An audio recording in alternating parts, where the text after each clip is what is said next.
Bismillahirrahmanirrahim. Hari ini kita akan belajar tentang apa ya? 5 kalimat, 5 hal yang penting yang diajarkan oleh Allah kepada pemilik pengemban kitab Taurat ya. Jadi di dalam kitab Taurat itu ada 5 hal yang sangat penting yang notabene ini bisa kita aplikasikan dalam kehidupan kita untuk keselamatan diri kita di dunia apalagi di akhirat ya. Nanti kita bahas satu persatu. Bismillah. Assalamualaikum warahmatullahi wabarakatuh. Alhamdulillah wassalatu wassalamu ala Rasulillah wa ala alihi wa sahbihi wa man walah, amma ba'du. Segala puja dan puji mari kita panjatkan kepada Allah Subhanahu wa taala yang sudah melimpahkan kita karunia-Nya yang begitu banyak, melimpahkan kepada kita nikmat-nikmat yang sangat tak terhingga. Dari nikmat iman, nikmat Islam, nikmat sehat wal afiat, nikmat hidup, nikmat selamat. Selamat dari mana? Selamat dari hal-hal yang tidak kita inginkan tentunya. Nah, semua kenikmatan yang kita rasakan hari ini adalah tanda bahwa Allah menghendaki diri kita untuk menjadi pribadi-pribadi yang lebih baik. Allah menghendaki diri kita menjadi orang yang memperbaiki diri. Dengan nikmat ini Allah menghendaki kepada kita agar kita menjadi orang yang selalu memperbaiki diri dari kesalahan-kesalahan yang diperbuat, dari dosa-dosa yang dilakukan, sehingga kalau nanti kita diwafatkan oleh Allah, kita diwafatkan dalam keadaan husnul khatimah. Bersyukur kepada Allah dengan menggunakan nikmat Allah pada hal-hal yang bermanfaat, pada hal-hal yang bernilai ibadah, pada hal-hal yang diridhoi oleh Allah Subhanahu wa taala. Tanda bersyukur menggunakan nikmat untuk hal yang diridhoi oleh Allah Subhanahu wa taala. Selanjutnya, setelah kita memuji Allah atas nikmat dan karunia-Nya, kita bersolawat kepada Rasulullah sallallahu alaihi wasallam. Bersolawat kepada Rasulullah adalah bukti kita ingin diakui sebagai umat Rasulullah.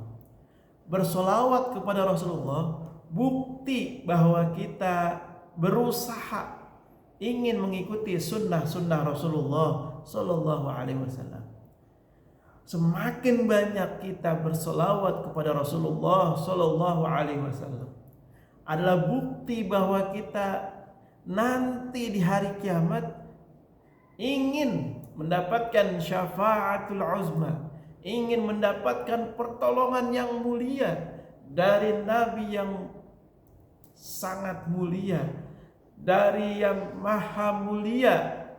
Allah Subhanahu wa taala memuliakan Nabi Muhammad, memberikan otoritas, memberikan syafaat kepada umatnya. Mudah-mudahan kita digolongkan orang-orang yang mendapatkan syafaat dari Rasulullah sallallahu alaihi wasallam. Pada kesempatan hari ini kita akan belajar poin-poin yang penting dari kitab Taurat. Kalau ada yang ingin lebih jelas, boleh dibuka dalam kitab Nasaihul Ibad karangan Imam An-Nawawi Al-Bantani, bab yang kelima, maqalah yang ke-10. Saya akan bacakan kalimatnya. Wal maqalatu al-ashirah, dan adapun maqalah yang ke-10, an Hasan Basri, dari Hasan Basri rahimahullahu annahu qala, ya, semoga Allah merahmatinya, bahwasanya Hasan Basri berkata, maktubun, telah ditulis fi Taurat, di dalam kitab Taurat, khamsatun ahrufin, 5 perkara yang sangat penting. Apa yang pertama? Yang pertama, innal gunyata fil qanaah. Satu. Yang kedua, wa innas salamah fil guzlah. Yang ketiga, wa innal hurmata fi rafdi syahawat. Yang keempat, wa inna at-tamattu'a fil ayyamin tawilah. Yang terakhir, wa inna sabra fi ayyamin qalilatin. Dari nasihat Hasan Basri ini yang dinukil dari kitab Taurat sangat membantu kita untuk lebih dekat kepada Allah Subhanahu wa taala. Kalau kita bisa memahami ini dengan baik, maka kehidupan kita akan semakin baik. Kalau kita bisa mengaplikasikan yang disampaikan oleh Hasan Basri ini, maka kita akan lebih baik, kita akan lebih soleh, kita akan lebih berakhlakul karimah. Ya, kita lihat. Innal gunyata fil qanaah. Apa itu al-gunyah? Al-gunyah itu kekayaan sejati. Kekayaan sejati ini bisa dibilang kekayaan dari semua aspek. Baik itu harta, baik itu pangkat, baik itu jabatan, ya. Semuanya yang sifatnya kemewahan dunia, ya, itu semua adalah puncaknya ada di sifat qanaah. Sebenarnya qanaah ini sebuah sifat yang kalau dimiliki oleh kita, maka kita akan merasa cukup apapun kondisi kita, apapun yang ada pada kita. Karena qanaah berarti kita menerima apa-apa yang telah Allah berikan kepada kita. Apapun peristiwanya, apapun kejadiannya, apapun kondisinya, ketika sifat qanaah ada dalam diri kita, maka kita akan legowo, kita akan menerima, kita akan ikhlas, kita akan ridho. Ya. Kadangkala kebanyakan kita setiap terjadi hal-hal yang jelek, hal-hal yang buruk, kita seringkali mencari kambing hitam, kita seringkali mencari penyebabnya. Ya. Walaupun kalau tidak berlebihan, ya boleh saja buat evaluasi, silakan. Tapi hakikatnya yang terjadi merupakan takdir dari Allah Subhanahu wa taala, merupakan ketetapan dari Allah Subhanahu wa taala. Nah, qanaah sifat yang ada dalam diri manusia menerima ketetapan Allah Subhanahu wa taala, baik yang enak-enak maupun yang tidak enak, baik yang manis-manis maupun yang pahit-pahit. Kalau sudah masuk sifat qanaah, mau manis mau pahit semuanya, kalau Allah sudah menetapkan, maka kita akan menjadi orang yang ridho kepada Allah Subhanahu wa taala. Itu yang pertama, kekayaan sejati ada dalam sifat qanaah. Yang kedua, salamatul lisan, keselamatan lisan itu terdapat pada uzlah. Kalau kita ingin selamat dari lisan kita, artinya kita tidak terpancing berkata kotor, tidak terpancing berbicara dusta, tidak terpancing mengolok-olok orang, maka yang harus kita lakukan adalah menghindari keramaian, menghindari orang. Jangan ngumpul, jangan nongkrong, jangan ngeriung di tempat di situ. Akhirnya kita terpancing mengucapkan kata-kata yang tidak benar, terpancing mengucapkan kata-kata yang salah, terpancing mengucapkan kata-kata yang menyakiti orang lain. Daripada kita melakukan itu, maka solusinya adalah menghindar dari keramaian, menjauh dari tukang nongkrong, ya, jauhi circle yang suka nongkrong itu, jauhi. Kalau nggak ada manfaatnya, anfaidah, jangan dideketin, jangan ngumpul di situ. Kalau hanya menambah dosa kepada Allah Subhanahu wa taala. Tentunya ini menjadi nasihat bagi yang menyampaikan hari ini, agar apa? Agar selalu jaga lisannya. Ya. Karena orang kalau disakiti sama lisan itu sembuhnya lama. Bahkan sampai ada yang mengatakan sampai dibawa mati, istilahnya seperti itu. Tapi berbeda kalau yang menyakiti itu pakai gunting, pakai pisau. Dia berdarah, diobatin, sembuh total, hilang udah. Itu kalau pakai benda. Tapi kalau udah pakai lisan ini sudah menyakiti orang, maka ketahuilah itu akan menjadi hal yang tidak mungkin dilupakan. Karena seringkali manusia lebih kuat ingatannya hal-hal yang negatif daripada hal-hal yang positif. Lebih kuat ingatannya mengingat hal-hal yang gak enak, apalagi dilakukan oleh orang lain. Itu pasti akan diingat terus. Berbeda dengan kebaikan-kebaikannya. Kebanyakan kita, kebaikan orang sering dilupakan. Na'udzubillah summa na'udzubillah. Nah, yang ketiga apa? Wa innal hurmata fi rafdi syahawat. Barang siapa yang ingin hurmah, ya, yang ingin mendapatkan kehormatan, mendapatkan kemuliaan, maka yang harus dia lakukan adalah menjauhi syahwat. Betapa banyak manusia gara-gara syahwatnya itu menjadi hina, bal hum adall, bahkan lebih hina dari hewan ternak. Ya. Banyak sekali syahwat yang ada dalam diri kita, yang itu kalau tidak kita ketahui, yang tidak kita sadari, maka syahwat ini akan memproduksi dosa demi dosa. Kita lihat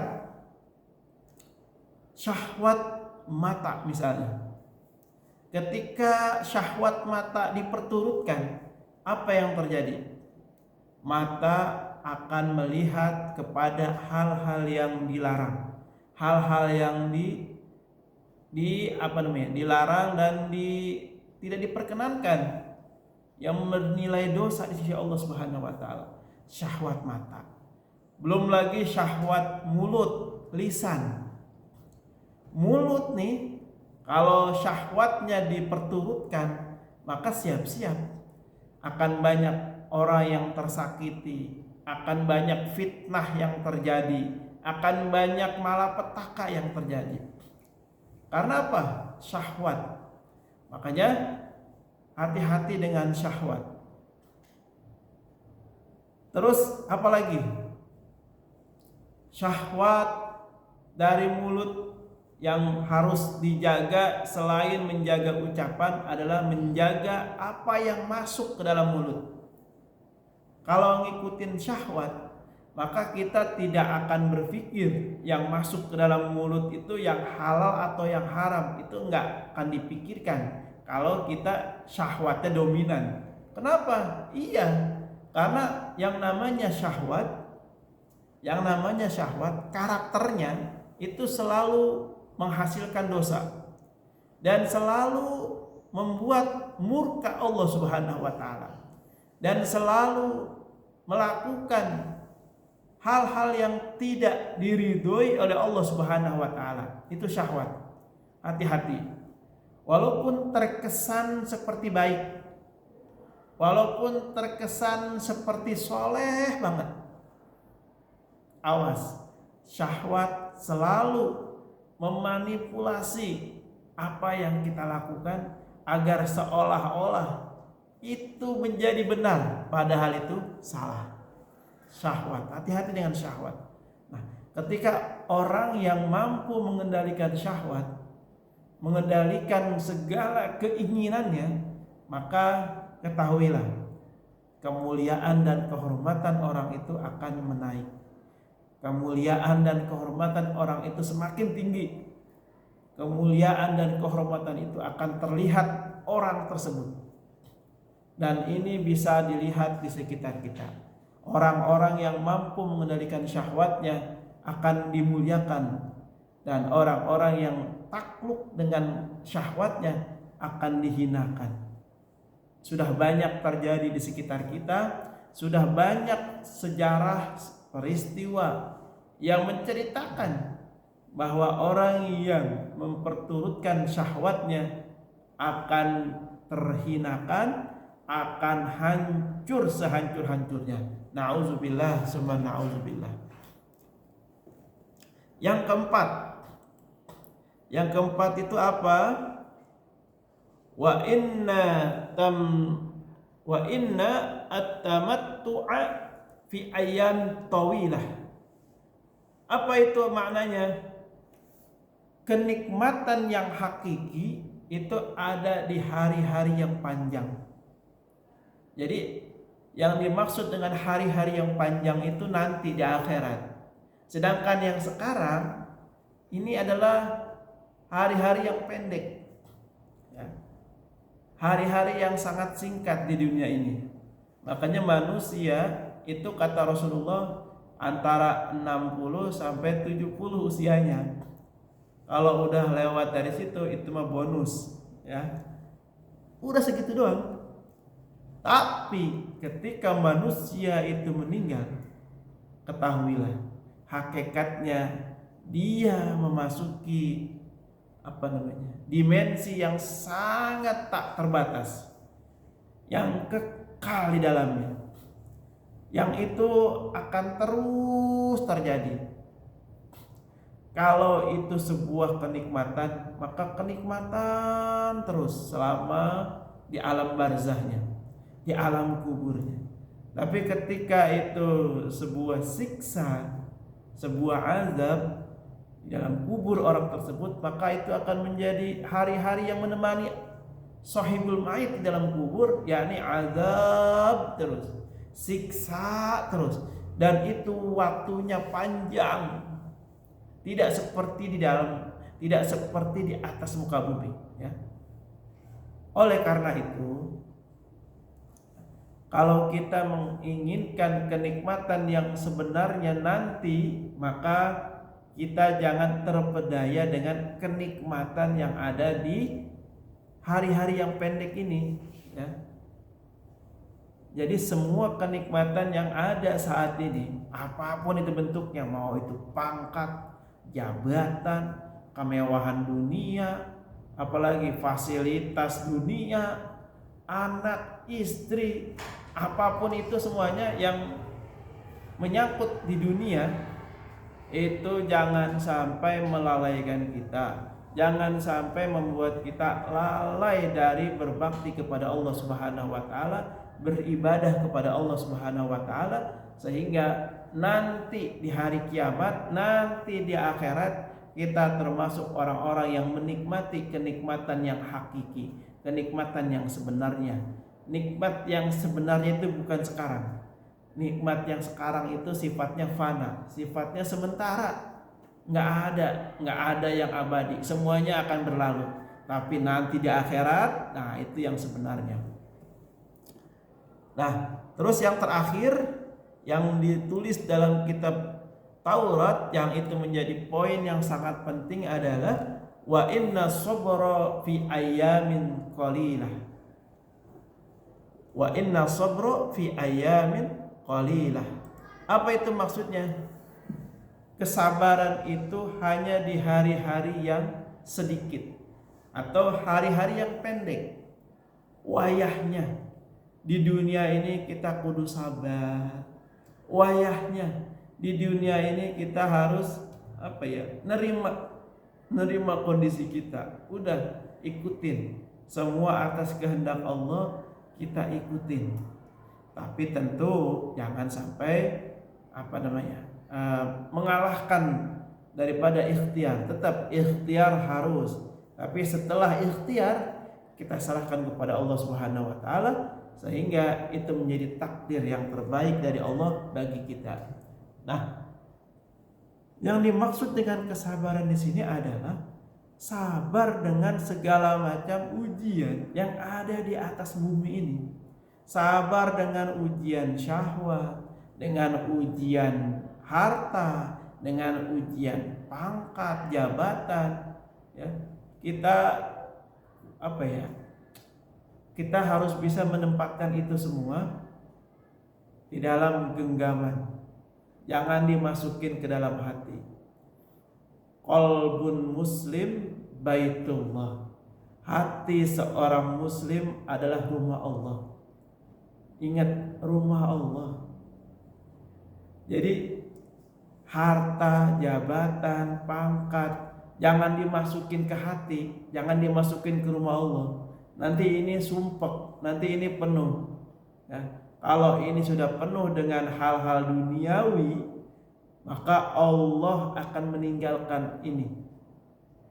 Allah akan menjauhinya. Makanya jangan heran orang yang memasukkan pangkat jabatan ke dalam hati, dia akan susah payah menjaga, mempertahankan jabatan itu. Orang yang memasukkan harta, kekayaan ke dalam hati, dia akan susah payah mencari, menjaga, dan melalaikan kewajibannya sebagai hamba Allah. Karena apa? Dia fokus kepada hartanya. Kenapa? Karena hartanya, pangkatnya ada dalam hatinya, bukan dalam genggaman tangan. Seorang muslim yang sejati, semua kemuliaan, semua kenikmatan, semua kemewahan dunia itu ada di tangan. Jangan dibawa ke dalam hati. Ya. Jadi kalau kita ingin membuktikan diri kita mukmin yang sejati, kita harus bisa mengendalikan itu. Kita harus bisa menaruh semua kemewahan dunia itu dalam tangan kita saja. Udah, kalau di dalam tangan kita ini ibaratnya kita dikasih amanah, bukan minta amanah. Orang yang minta amanah itu amanah pasti masuk dalam hati. Tapi orang yang dikasih amanah tanpa meminta, ya udah, dia akan mengalir, dia akan pasrah saja tanpa mengurangi usaha dan ikhtiar tentunya, ya. Allahu a'lam bishawab. Mudah-mudahan bermanfaat. Hadanallahu wa iyyakum ajmain. Assalamualaikum warahmatullahi wabarakatuh.